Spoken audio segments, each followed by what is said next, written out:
प्रणाम करै छियै सब गोटेके। मिथिला भनसाघर में अहाँ सबके खूब खूब स्वागत छै। आइ अपना सबके मोदक बनाना छै, तो सूजी के मोदक बनेबै और बहुत ही सिंपल विधि से बनेबै, बिना कोनो मोल्ड के सहायता से बनेबै घर में मोदक।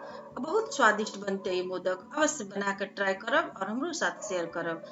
चलू फिर बनबे खातिर लिए पड़ते अपना सबके 2 कप सूजी और आधा कप चीनी का पाउडर, आधा कप जे छै से दूध के मलाई, 5टा 6टा इलायची के पाउडर और ड्राई फ्रूट और टूटी फ्रूटी 1 चम्मच के आसपास, और घी आधा कप के आसपास, और 1 कप दूधो लिए पड़ते अपना सबके। तो घी कढ़ाई में दे देबै, जब मेल्ट भए जेतै तो ओहिमे 2 कप सूजी दे के भुजबै। एकदम मध्यम आंच पर भुजबै, धीरे धीरे भुजबै, जैसे कि एकदम बढ़िया से भुज जाए।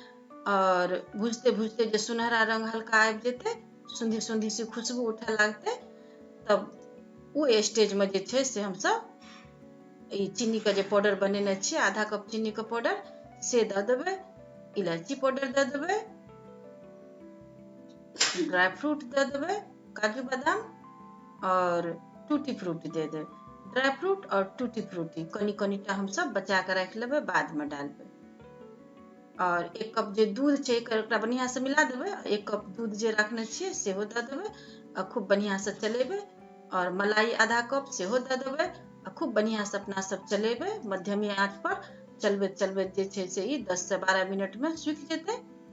और खूब बढ़िया से जे सूखि जेतै, जे स्टेज में आबे के बाद अपना सबके ओकरा गोल करबै तो लड्डू बन जेतै, तब जे छै से गैस के हम सब बंद कर देबै और ठंडा हुए देबै। जब ये ठंडा भए जेतै तब जे छै से एहिमे ये टूटी फ्रूटी भी मिला देबै और ड्राई फ्रूट जे बचेने रहिए कनिटा सेहो मिला देबै। और मिला के तकर बाद जे छै से अपना सब एकरा गोल गोल लड्डू के तरह बना बना के और तब जे छै से हाथे से ऊपर से दबा दबा के, एना ऊपर से दबा दबा के और एकरा जे छै से मोदक के शेप दे देबै, बिना कोनो मोल्ड के सहायता से। और एना के बना बना के रख लेबै। एकरा में जे छै से अपना सबके डिजाइनो दे सकै छियै।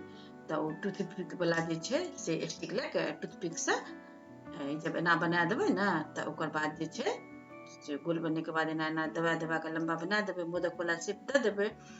और तकर बाद है जे छै से है टूथपिक लेके आ एकरा जे छै से एना एना दबा देबै कनी कनी दूर पर, तब भए जेतै डिजाइनो वाला।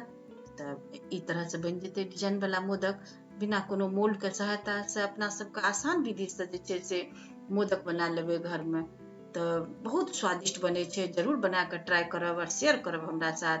पसंद लगे करू, कमेंट करू, शेयर करू, चैनल को सब्सक्राइब करना बिल्कुल नहीं भूलू। फिर मिलबै अगला वीडियो में अगला रेसिपी के साथ। तब तक के लिए धन्यवाद।